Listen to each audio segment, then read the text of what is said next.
اللہ رب العزت نے ان گنت نعمتوں سے نوازا ہے.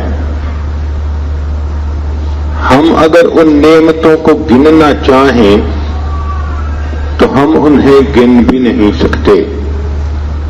رب کریم نے ارشاد فرمایا وَإِن تَعُدُّوا نِعْمَةَ اللَّهِ لَا تُحْصُوهَا، کہ اگر تم اللہ رب العزت کی نعمتوں کو گننا بھی چاہو تم گن بھی نہیں سکتے. آپ ذرا غور فرمائیے، اگر اللہ رب العزت ہمیں بینائی نہ دیتے ہم اندھے ہوتے، گویائی نہ دیتے ہم گونگے ہوتے، سماعت نہ دیتے ہم بہرے ہوتے، اگر اللہ تعالی ہمیں صحت نہ دیتے ہم بیمار ہوتے، لباس نہ دیتے تو ننگے ہوتے، کھانا نہ دیتے تو ہم بھوکے ہوتے، پینے کو نہ دیتے تو ہم پیاسے ہوتے، گھر نہ دیتے بے گھر ہوتے، اولاد نہ دیتے لاولد ہوتے، علم نہ دیتے تو ہم جاہل ہوتے. اگر اللہ رب العزت ہمیں عقل نہ دیتے ہم پاگل ہوتے، اگر عزت نہ دیتے ہم ذلیل ہوتے. آج دنیا میں جو عزتوں بھری زندگی گزارتے پھر رہے ہیں یہ سب اس مالک کا کرم اور احسان ہی تو ہے. اس نے بن مانگے نعمتیں عطا فرمائی. تو ہمیں چاہیے کہ ہم اللہ رب العزت کی ان نعمتوں کا شکر ادا کریں. عام طور پر ہر انسان کے اندر اچھائیاں بھی ہیں برائیاں بھی ہیں. نبی علیہ الصلوۃ والسلام نے ارشاد فرمایا الناس معادن کمعادن الذهب والفضہ، کہ جیسے سونے اور چاندی کی کانیں ہوتی ہیں انسان بھی کانوں کی مانند ہے، کسی میں کوئی خوبی کسی میں کوئی خوبی. ہر بندے میں اللہ تعالیٰ نے خوبیاں رکھی ہیں، لیکن دستور یہ ہے کہ جس شخص پر خیر غالب وہ اچھا انسان کہلائے گا اور جس کے اوپر شر غالب وہ برا انسان کہلائے گا. چنانچہ انسان کے نفس کے اندر یہ خیر اور شر کا مجموعہ فطرتاً رکھ دیا گیا. اللہ تعالیٰ ارشاد فرماتے ہیں وَنَفْسٍ وَمَا سَوَّاهَا فَأَلْهَمَهَا فُجُورَهَا وَتَقْوَاهَا. لیکن جو آدمی اپنے اوپر خیر کو غالب کر دے قد افلح من زکاها وقد خاب من دساها، اور جو شر کو غالب کر لے وہ ناکام ہو گیا. تو انسان کے نفس کی تین حالتیں، ایک نفس امارہ. جب انسان کا نفس امارہ ہوتا ہے سرکش ہوتا ہے تو اسے خیر اور شر میں تمیز نہیں ہوتی. حسن اور قبیح کے اندر کوئی فرق نظر نہیں آتا. نماز پڑھ لے یا قضا کر دے کوئی فرق نہیں پڑتا. سچ بول دے یا جھوٹ بول لے احساس نہیں ہوتا. حلال کھا لے یا حرام کھا لے اس کو فکر نہیں ہوتی. یہ نفس امارہ کی دلیل کہ اس کو ضار اور نافع اس کے درمیان فرق کا پتہ نہیں چلتا. اندھیرے اور اجالے کے درمیان باطنی اعتبار سے پتہ نہیں چلتا. میں نے زبان سے جھوٹ بولا، میرے دل پر کتنی ظلمت آئی، اسے اس کا احساس نہیں ہوتا. ایسا نفس معدن شہوات ہوتا ہے. بس اس کی ایک تمنا ہوتی ہے کہ میری چاہتیں پوری ہو جائیں، جائز طریقے سے ہو یا ناجائز طریقے سے. وہ گناہ کرتا ہے اور مزے لیتا ہے، وہ دوسرے کا دل دکھاتا ہے اور محفل میں بیٹھ کر اچھے انداز سے اس کا تذکرہ کرتا ہے. دیکھا میں نے اس کے ساتھ کیا سلوک کیا. تو یہ نفس امارہ کہ گناہ بھی کرتا ہے اور اس پر شرمندہ ہونے کی بجائے الٹا لذتیں لیتا ہے. اگر انسان کے نفس کی اصلاح ہو اور وہ کچھ بہتر ہو جائے تو اس کو نفس لوامہ کہتے ہیں. نفس لوامہ کیا ہے؟ کہ جو انسان گناہ کر بیٹھے تو دل میں شرمندہ ہو، مجھے ایسے کرنا نہیں چاہیے تھا. جس شخص کے دل میں غلطی کرنے کے بعد احساس ندامت ہو، اعتراف جرم ہو، یہ نفس لوامہ کی دلیل ہے کہ دل میں ملامت ہو رہی ہے، ندامت ہے، مجھے ایسے نہیں کرنا چاہیے تھا، میں برا کر بیٹھا. لیکن چونکہ نفس کی قوت زیادہ ہوتی ہے، موقع آنے پہ غصہ کر لیتا ہے، زبان سے باتیں نکال دیتا ہے، بعد میں پچھتاتا بھی ہے. یہ ایسا نفس کہ تفرح و تحزن، یہ لطف بھی لیتا ہے اور بعد میں غمگین بھی ہوتا ہے کہ میں نے غلط کام کیا، شریعت کے حکم کو توڑ دیا. تو تیع و تفجر، اطاعت بھی کرتا ہے اللہ تعالی کی اور نافرمانی بھی کر بیٹھتا ہے، حکم خداوندی کو نظر انداز بھی کر دیتا ہے. تو یہ نفس لوامہ کی پہچان ہے. اگر انسان اپنے نفس کی اصلاح اور زیادہ کر لے تو یہ ایک ایسا مقام پا لیتا ہے کہ جہاں اس پر خیر غالب ہوتی ہے. چنانچہ اس کے اندر اللہ رب العزت کی محبت غالب آنے کی وجہ سے اتباع اوامر الہی، اس کا شوق پیدا ہو جاتا ہے. ہر کام میں یہ اللہ رب العزت کے حکم کو ملحوظ خاطر رکھتا ہے. کوئی کام اللہ تعالی کے حکم کے خلاف نہیں کرتا، اللہ تعالیٰ کی نافرمانی کے بارے میں سوچتا بھی نہیں، اس راستے پہ قدم بھی نہیں اٹھاتا. جیسے بکری اپنے مالک کے اشارے پر گھاس کھانا چھوڑ دیتی ہے، یہ بھی اسی طرح مالک کے حکم پر اپنی خواہشات کو ترک کر دیتا ہے اور اللہ رب العزت کے احکام پر سر تسلیم خم کر لیتا ہے. اس کو نفس مطمئنہ کہتے ہیں. یہ نفس انسان کو حاصل کرنے کی کوشش کرنی چاہیے. قیامت کے دن اسی کو اللہ رب العزت کامیابیوں سے نوازیں گے اور اس کے سر پر عزتوں کے تاج رکھیں گے. فرمائیں گے یا ایتھا النفس المطمئنہ ارجعی الی ربک راضیۃ مرضیہ، لوٹ اپنے رب کی طرف، اے اطمینان پکڑنے والی جان، اے نفس مطمئنہ، لوٹ اپنے رب کی طرف. تو اس سے راضی، وہ تجھ سے راضی. فادخلی فی عبادی وادخلی جنتی، میرے بندوں میں داخل ہو جا اور میری جنتوں میں داخل ہو جا. تو یہ کوشش ہو کہ اللہ رب العزت ہمیں ایسا نفس عطا فرما دے. اس کے لیے انسان کو محنت کرنی پڑتی ہے.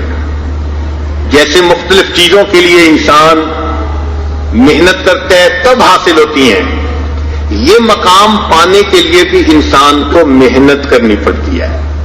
رزق حلال صدق مقال، اگر اس کی پابندی کرے تو پھر انسان کے نفس کے اندر خیر غالب آ جاتی ہے. انسان جب اس دنیا میں آتا ہے تو اس کے پاس اپنا کچھ بھی نہیں ہوتا. آپ غور فرمائیے، بچہ پیدا ہوتا ہے، نہ اس کے پاس لباس اپنا، نہ اس کے پاس مکان اپنا، نہ اس کے جسم میں طاقت اتنی کہ اٹھ کے کھڑا ہو سکے، نہ اس کی عقل پختہ کہ بات سمجھ سکے، بولنے کی طاقت نہیں، منہ میں دانت نہیں، اپنا اس کے پاس کچھ بھی نہیں ہے. مگر اللہ رب العزت اس حالت میں بھی اس کی ضرورتوں کو پورا کرتے ہیں.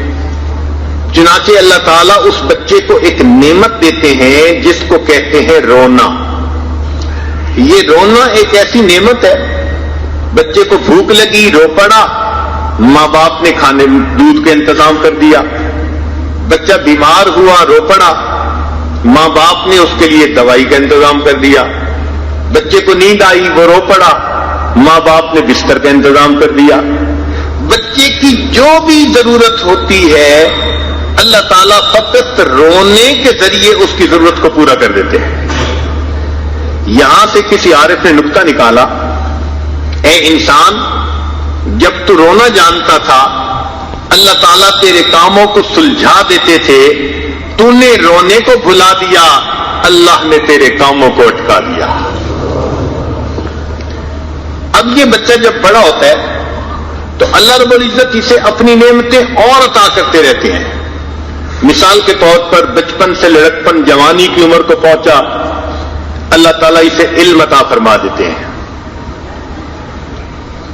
جیسے اللہ تعالیٰ نے یوسف علیہ السلام کو علم دیا، فلما بلغ اشدہ آتیناہ حکما وعلما.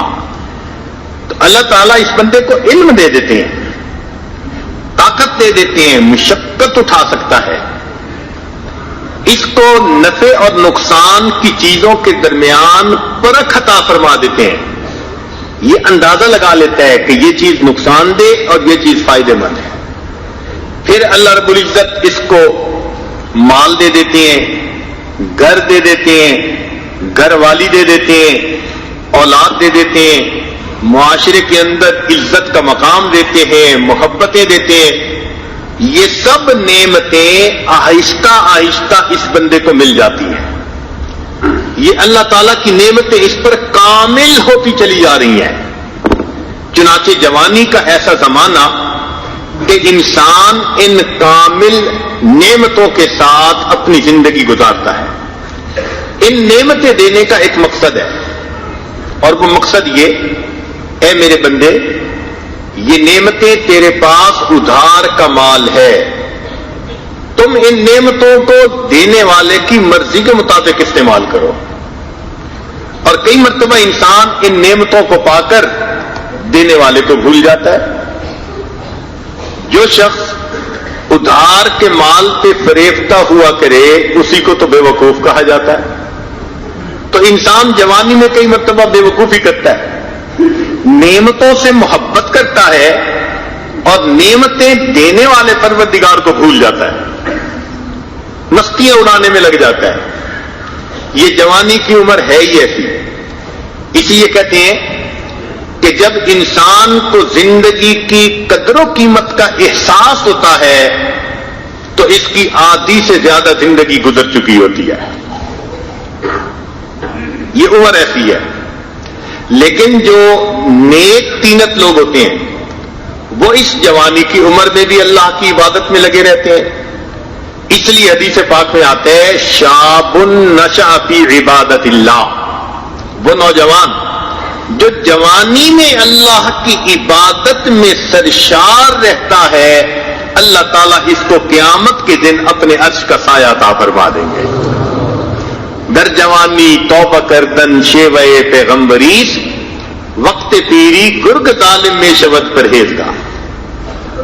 اس لیے ہمارے بعض بزرگوں نے کتابوں میں لکھا کہ جو نوجوان کبیرہ سے بچتا ہو، گناہوں سے اپنے آپ کو محفوظ رکھتا ہو، ایسا پاک دامنی کی زندگی گزارنے والا نوجوان جب اللہ رب العزت کے حضور دعا مانگنے کے لیے ہاتھ اٹھاتا ہے اللہ تعالیٰ اس نوجوان کے ہاتھوں کو خالی نہیں لوٹایا کرتے. تو یاد رکھیے کہ جو شخص علم اور ارادے سے گناہ کرنا چھوڑ دیتا ہے اللہ تعالیٰ اس بندے کی دعاؤں کو رد کرنا چھوڑ دیتا ہے. تو یہ جوانی اس لیے ملی کہ ہم اپنے پروردگار کو راضی کریں، اس کے حکموں کے مطابق ان نعمتوں کو استعمال کریں. اس لیے اللہ تعالیٰ نے قرآن مجید میں فرما دیا ان اللہ یأمرکم ان تؤدوا الامانات الی اہلہا، بے شک اللہ تعالیٰ تمہیں اس بات کا حکم دیتا ہے کہ تم امانتوں کو ان کے حقدار کے سپرد کر دو. چنانچہ یہ امانتیں اللہ کی ہے، ہمیں اللہ کے سپرد کرنی ہے. کیا مطلب؟ اللہ تعالیٰ کے حکم کے مطابق استعمال کرنی ہے. آپ ذرا غور کریں، کرائے کا مکان ہو اور آپ اسے گندا رکھیں، صاف نہ کریں، تو مالک مکان آپ کو کہے گا مکان خالی کر دو، کہ آپ اس کو میری مرضی کے مطابق استعمال نہیں کر رہے. تو اگر دنیا میں مالک مکان کا ایٹیچیوڈ یہ ہے تو سوچئے یہ 6 فٹ کا جسم ہمارا اپنا تو نہیں ہے، یہ ہمارے مالک کا ہے. ہمیں اللہ تعالیٰ نے تھوڑی مدت کے لیے اس پر اختیار عطا کر دیا. اب ہم اگر ان اعضاء کو حکم خداوندی کے مطابق استعمال کریں گے تو اللہ تعالیٰ خوش ہوں گے، اور اگر حکم خدا کو توڑیں گے تو اللہ تعالیٰ ناراض ہوں گے. پھر یہ انسان کا وقت ہمیشہ نہیں ہوتا، یہ جوانی کی مدت تھوڑی مختصر سی ہوتی ہے. پھر اس کے بعد اللہ تعالیٰ یہ نعمتیں آہستہ آہستہ واپس لینی شروع کر دیتے ہیں. پہلے نظر 6x6 تھی، اب 50 سے اوپر ہوئے تو قریب پڑنے والی اینک لگانی پڑ گئی. کچھ عرصے کے بعد دور والی اینک بھی لگ گئی. بینائی کمزور ہونی شروع ہو جانا اس بات کی علامت کہ یہ نعمت اب واپس جا رہی ہے. پہلے دور کوئی بندہ آہستہ بات کرتا تھا تو سن لیتا تھا، اب کان ایسے ہو گئے کہ قریب آواز دے تو تب سنائی دیتی ہے ورنہ سنتا ہی نہیں. سماعت کا کم ہو جانا نعمت کی واپسی کی علامت ہے. پہلے 32 دانت ٹھیک کام کرتے تھے، اب کسی میں کیویٹی ہو گئی، کوئی دانت ہی نکلوانا پڑ گیا، یہ نعمت بھی کم ہوتی چلی گئی.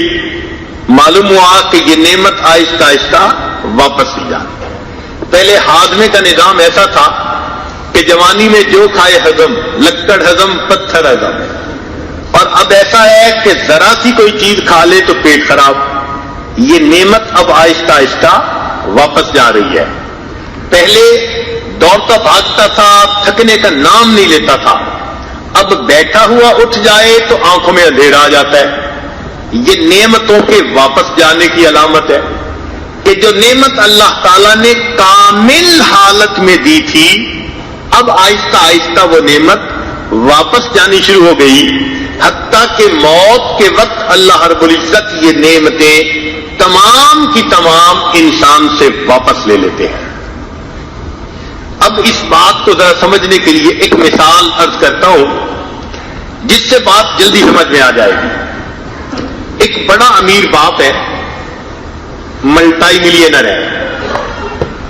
اس کا جوان بیٹا وہ اپنے بیٹے کو کہتا ہے کہ بیٹے میں تمہیں 10-20 لاکھ کا ایک کام کر کے دیتا ہوں، یہ جانچنے کے لیے کہ تمہارے اندر اہلیت کتنی ہے. اگر تم نے اس کام کو اچھی طرح کر دکھایا، ذمہ داری سے چلا دیا، تو میں اپنا سارا بزنس تمہارے حوالے کر دوں گا. اور اگر اس 10-20 لاکھ کے کام کو ہی تم نے بگاڑ دیا تو میں اپنا بزنس تمہارے حوالے کس لیے کروں. بالکل یہی مثال ہے کہ اللہ رب العزت دنیا میں یہ نعمتیں بندے کے حوالے فرماتے ہیں. اے میرے بندے، ان نعمتوں کو میری مرضی کے مطابق استعمال کر کے دکھاؤ. چنانچہ جو ان کو اللہ تعالیٰ کے حکموں کے مطابق استعمال کرتا ہے تو اللہ رب العزت آخرت میں اس کو یہ نعمتیں اور زیادہ کر کے واپس لوٹا دیتے ہیں. اور اگر وہ ان نعمتوں کو غلط استعمال کرتا ہے تو موت کے وقت اللہ تعالیٰ ان نعمتوں سے انسان کو محروم کر دیتے ہیں. چنانچہ موت نام ہے ان نعمتوں کے چھن جانے کا. اب اس کے بعد انسان کو قیامت کے دن کھڑا کیا جائے گا. یہ انسان جسٹیفائی کرے گا کہ اے اللہ، میں نے آپ کی نعمتوں کو ٹھیک استعمال کیا. اگر اس نے ثبوت پیش کر دیا تو اللہ تعالیٰ اس کو جنت میں بھیجیں گے. اور یہ نعمتیں بہت زیادہ حالت میں اس کو واپس لوٹائیں گے. اور اگر ثابت ہوا کہ اس نے نعمتوں کا غلط استعمال کیا، اللہ تعالیٰ اس کو جہنم میں بھیجیں گے اور ان نعمتوں سے اس کو محروم کر دیں گے. اب ذرا توجہ فرمائیے، بات سمجھنے والی ہے کہ اگر انسان نے دنیا میں اپنی آنکھ کو اللہ تعالیٰ کے حکم کے مطابق استعمال کیا، غیر محرم سے اپنی آنکھ کو بچایا، جھکایا اور ان چیزوں کو دیکھا جن کو شریعت نے جائز قرار دیا، تو گویا اس نے اس نعمت کی قدردانی کی. اللہ تعالیٰ موت کے وقت اس سے یہ بینائی واپس لیں گے. اب اگر قبر میں حشر میں یہ ثابت ہو گیا کہ اس بندے نے تو بینائی کا ٹھیک استعمال کیا تھا، اللہ تعالیٰ اس کو جنت پہنچائیں گے اور اس کو ایسی بینائی عطا فرمائیں گے کہ جس سے یہ اللہ رب العزت کا دیدار کر سکے گا. وجوہ یومئذ ناظرہ الی ربہا ناظرہ، رب کی طرف دیکھیں گے. کیا کلائمیکس ہے اس نعمت کا کہ بندے کو ایسی نظر مل جائے گی یہ اپنے رب کا دیدار کرے گا.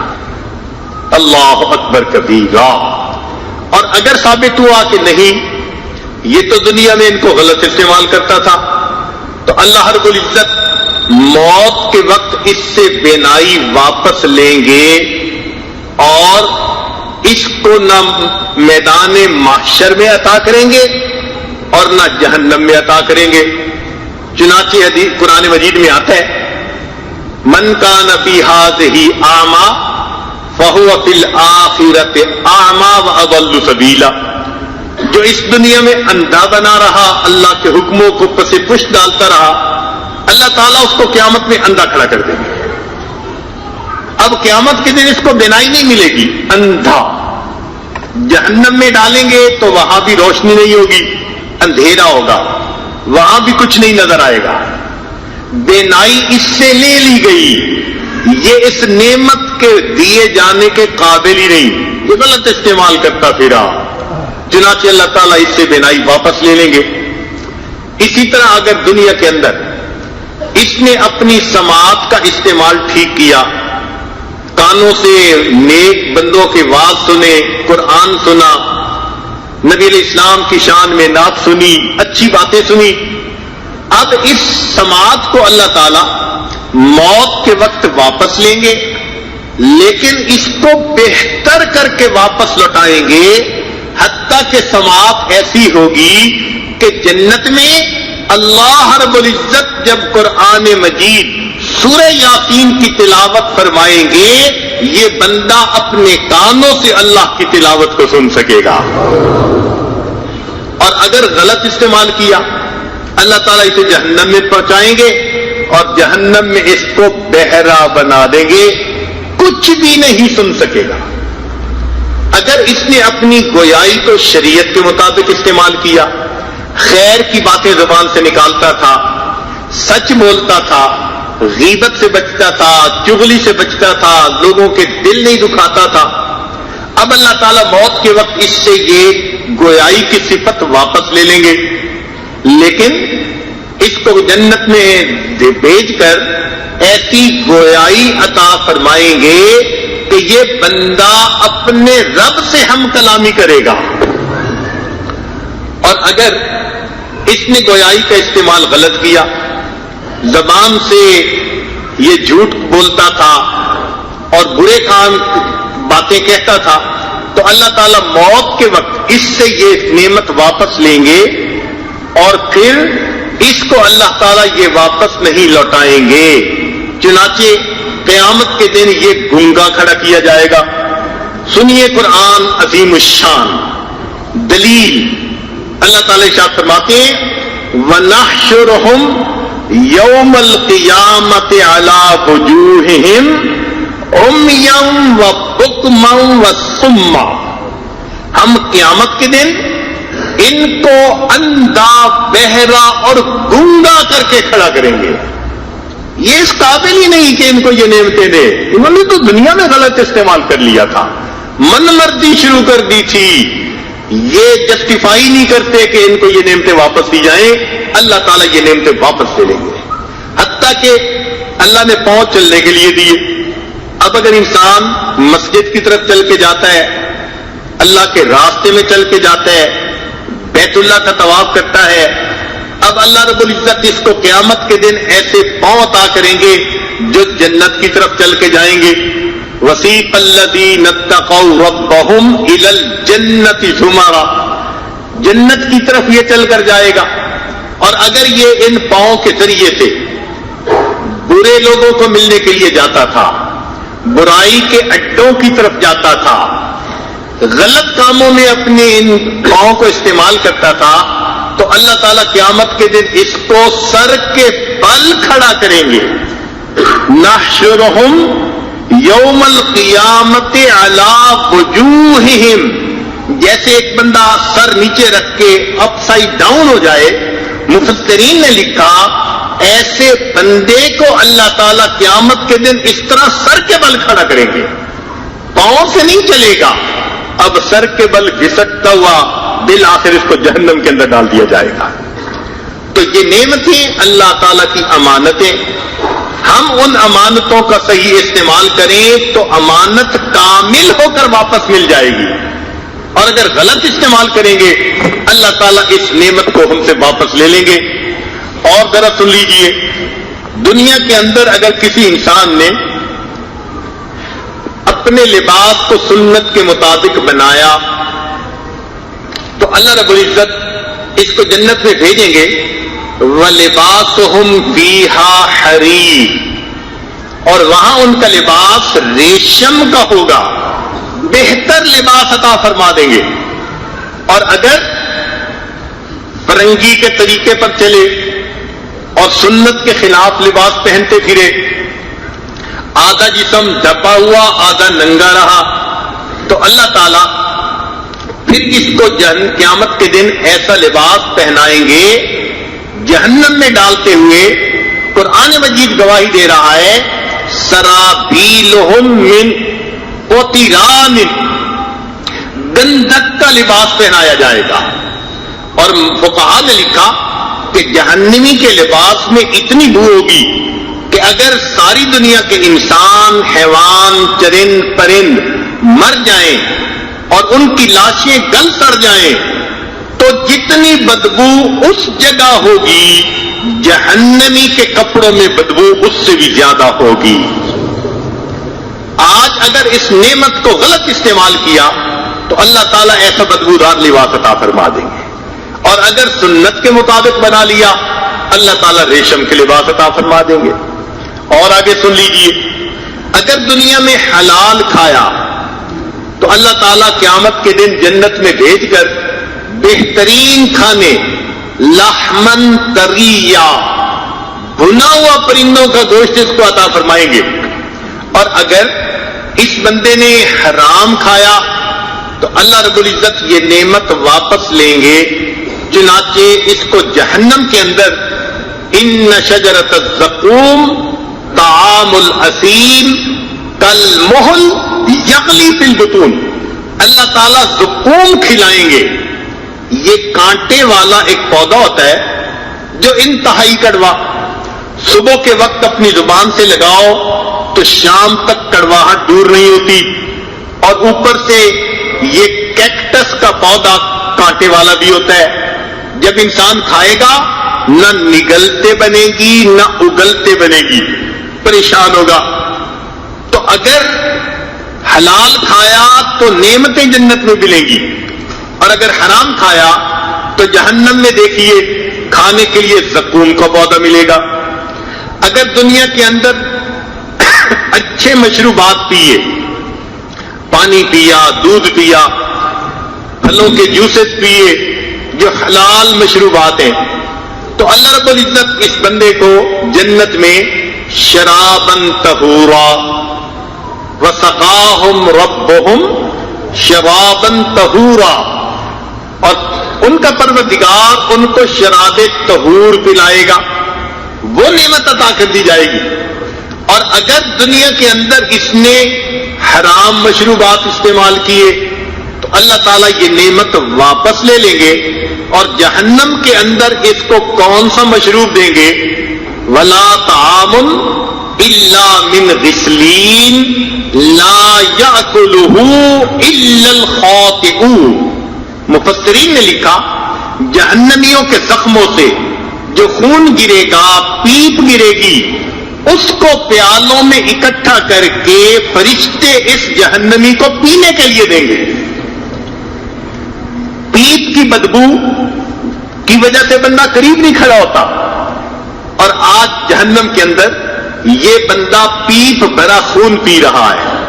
اے دنیا کے اندر غلط مشروبات پینے والے، تو نے نعمت کا غلط استعمال کیا، آج دیکھ اس کے بدلے تجھے سزا کیا دی جا رہی ہے۔ دنیا کے اندر اللہ تعالیٰ نے انسان کو مکان دیا، اگر حلال مال سے بنایا اور اس کو نمازوں کے ذریعے، تلاوت کے ذریعے، نبی علیہ السلام کی سنتوں کا گلشن بنایا، تو اللہ رب العزت اس نعمت کی قدردانی پر اس کو آخرت میں اتنا بڑا گھر دیں گے۔ حدیث پاک میں آتا ہے کہ آخری جو جنتی ہوگا اس کو اتنی بڑی جنت دی جائے گی جو زمین و آسمان سے 10 گنا بڑی جنت ہوگی، اتنا بڑا گھر دے دیں گے۔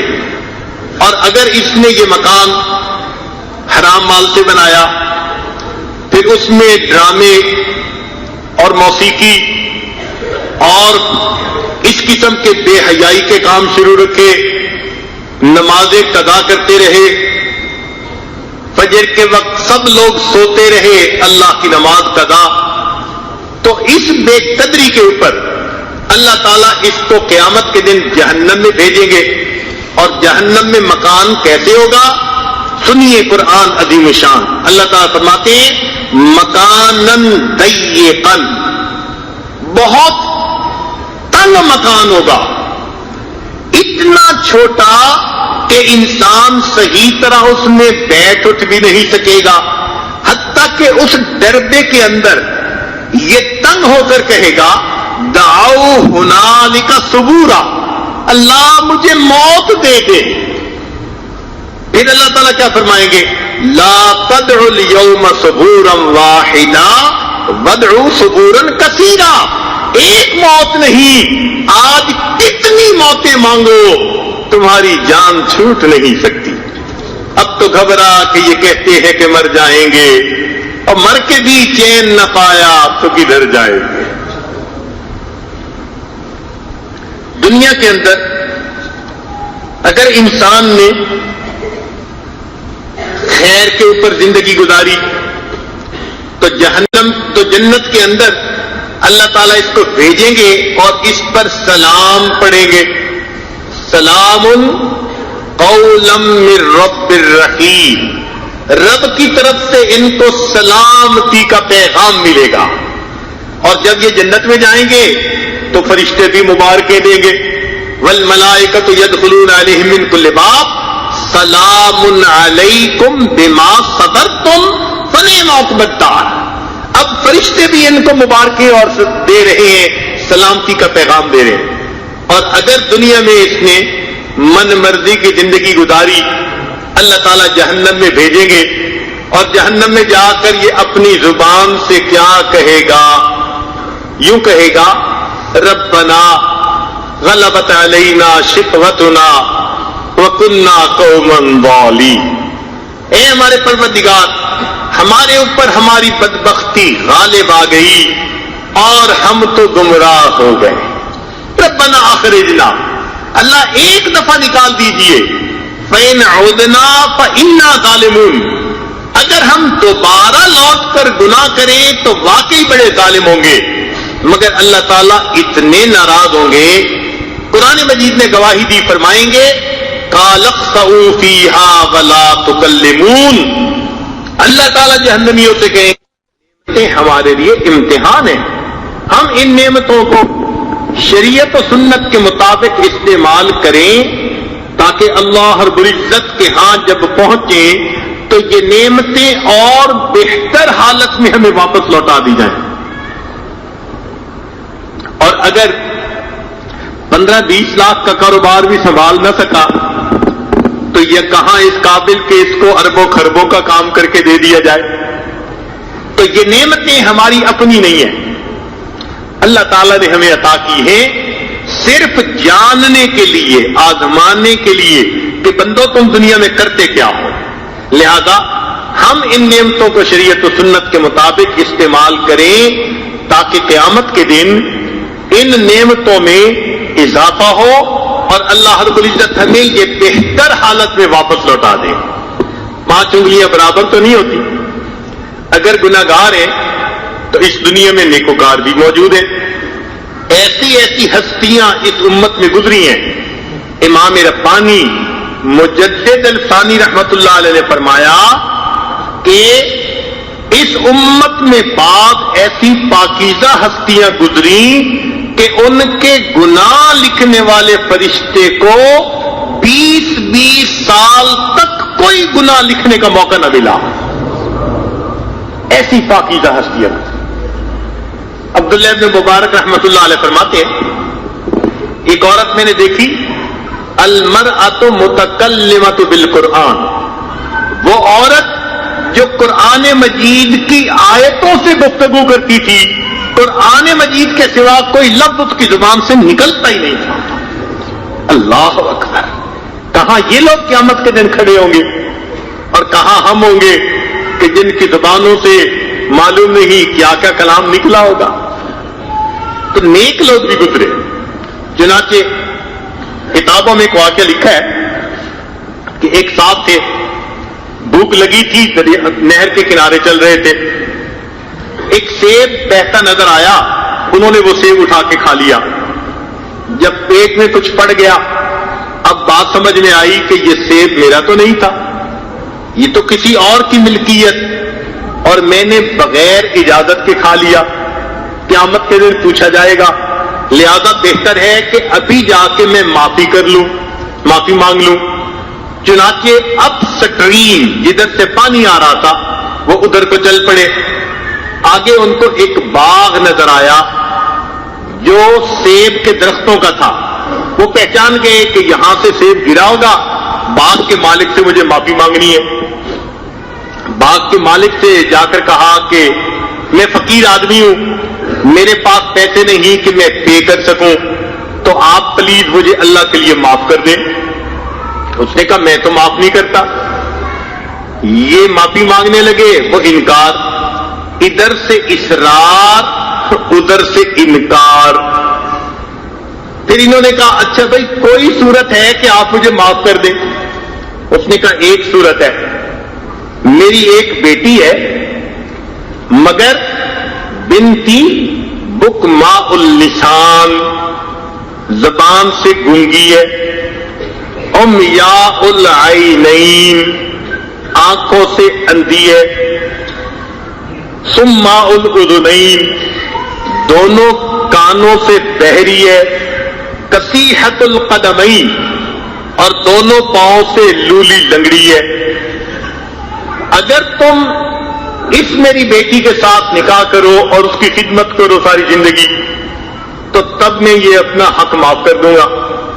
اس اللہ کے بندے نے سوچا کہ دنیا میں یہ مشقت اٹھانی آسان، قیامت کے دن اس بندے کے حق کا جواب دینا یہ بڑا مشکل کام۔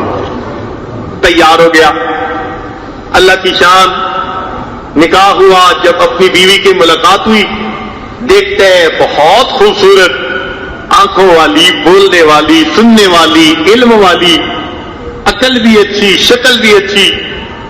حیران ہوا، پوچھا کہ تم اپنے باپ کی ایک ہی بیٹی ہو، کوئی اور بہن بھی ہے؟ اس نے کہا نہیں، ایک ہی ہوں۔ خیر، وقت گزر گیا، اگلے دن سسر سے ملاقات ہوئی۔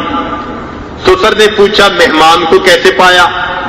کہنے لگے جناب آپ نے تو اسپیسیفکیشن کچھ اور ہی دی تھی، اور بیوی تو بہت اچھی خوبصورت ہے۔ اس پر اس کے سسر نے کہا کہ ہاں یہ میری بیٹی، تب بھی اس نے غیر محرم کی طرف آنکھ اٹھا کر نہیں دیکھا۔ میں نے کہا کہ یہ آنکھوں سے اندھی ہے۔ کبھی غیر محرم سے ہم کلامی نہیں کی، میں نے کہا گنگی ہے۔ کبھی کسی کی بات نہیں سنی، غلط، میں نے کہا یہ بحری ہے، کبھی بغیر اجازت گھر سے نکل کے نہیں گئی، میں نے کہا پاؤں سے لنگڑی ہے۔ ویسے یہ میری بیٹی قرآن کی حافظہ، حدیث کی عالمہ ہے، میں چاہتا تھا اس بیٹی کا رشتہ کسی ایسے بندے سے کروں جس کے دل میں اللہ کا خوف ہو، تاکہ وہ میری بیٹی کو عزت قدر کے ساتھ رکھ سکے۔ جب تم نے ایک سیب کی مجھ سے معافی مانگی، میں پہچان گیا تیرے دل میں اللہ کا خوف ہے، میں نے اپنی اس بیٹی کا نکاح اس وجہ سے تمہارے ساتھ کر دیا۔ کہتے ہیں کہ یہ ماں تھی اور یہ باپ تھا، اور اللہ نے ان دونوں کو ایک بیٹا عطا کیا جس کا نام انہوں نے نعمان رکھا، جو بڑا ہو کر امام اعظم ابو حنیفہ مشہور ہوا۔ جب ماں فاطمہ الزہرا ہوتی ہے اور باپ علی المرتضیٰ ہوتے ہیں تو پھر بیٹے حسن حسین بنا کرتے ہیں۔ تو ایسے بھی لوگ دنیا میں گزرے جنہوں نے اللہ تعالیٰ کی ان نعمتوں کی ٹھیک ٹھیک قدردانی کی، اور ہم جیسے غافل لوگ بھی ہیں، کبھی تکبیر اولیٰ قضا، کبھی نماز قضا، کبھی تلاوت کی فرصت نہیں، کبھی اپنے معمولات چھوٹ گئے، کبھی زبان سے جھوٹ بول لیا۔ ہمیں چاہیے کہ اب بھی ہمارے پاس وقت ہے، ہم اپنے ان گناہوں سے سچی توبہ کر کے یہ نیت کر لیں کہ اے مولا، زندگی کا جو وقت گزر گیا وہ تو ہاتھوں سے نکل گیا، جو باقی ہے ہم ارادہ کرتے ہیں ہم اس کو آپ کے حکموں کے مطابق استعمال کریں گے، آپ ہمیں شریعت و سنت کے مطابق زندگی گزارنے کی توفیق عطا فرما دیجئے۔ اللہ رب العزت بڑے مہربان ہے، وہ بندے کو رد نہیں فرماتے۔ تو اگر نیک ہیں تو اسی دنیا کے اندر منمانی کرنے والے بھی ہیں۔ چنانچہ حضرت اقدس حکیم الامت مولانا اشرف علی تھانوی رحمت اللہ علیہ نے اپنی کتاب میں لکھا ہے کہ جو بندہ جس قسم کے گناہ کرتا ہے نا، باطنی طور پر اس بندے کی شکل ویسی ہوتی ہے، جانور جیسی شکل۔ چنانچہ وہ فرماتے ہیں کہ جو بندہ دوسروں کے دل بلا وجہ دکھاتا ہے، اس کی مثال بچھو کی مانند ہوتی ہے۔ جو بندہ حریص زیادہ ہوتا ہے تو باطنی طور پر یہ کتے کی مانند ہوتا ہے۔ جو عالم ہو کر بھی بے عمل ہوتا ہے، یہ باطنی طور پر گدھے کی شکل رکھتا ہے۔ اور جو شخص بے شرمی اور بے حیائی کی زندگی گزارتا ہے، باطنی طور پر سور کی شکل ہوتی ہے۔ اور جو عیار مکار سمارٹ بنتا ہے، باطنی طور پر بندر کی شکل ہوتی ہے، جانوروں جیسی شکل۔ حضرت مولانا احمد علی لاہوری رحمت اللہ علیہ اپنے درس قرآن میں اپنا واقعہ خود سناتے تھے۔ فرماتے تھے میں ایک مرتبہ بازار میں جا رہا تھا، میں نے ایک اللہ والے کو دیکھا، قریب ہوا، میں نے سلام کیا، انہوں نے جواب دینے کے بعد مجھے پہچانا اور پہچان کر کہنے لگے کہ احمد علی انسان کہاں بستے ہیں؟ میں نے بڑے حیران ہو کر دیکھا بازار لوگوں سے بھرا ہوا تھا۔ میں نے کہا کہ حضرت یہ انسان ہی تو ہیں۔ یہ سن کر انہوں نے ایک عجیب سی نظر مجمع پہ دوڑائی۔ فرماتے ہیں کہ ان کی اس توجہ کا یہ اثر کہ جب میں نے مجمع کی طرف دیکھا تو مجھے بازار میں کتے بلے خنزیر چلتے نظر آئے، انسان تھوڑے کوئی چلتا نظر آتا تھا۔ فرماتے ہیں جب یہ کیفیت میری زائل ہوئی تو میں نے دیکھا کہ وہ تو چلے گئے تھے، چنانچہ میں گھر واپس آیا۔ حضرت یہ واقعہ اپنے درس قرآن میں سنا کر کہا کرتے تھے کہ لوگوں، مالک تو سب کا ایک، مالک تو سب کا ایک، مالک کا کوئی ایک، مالک تو سب کا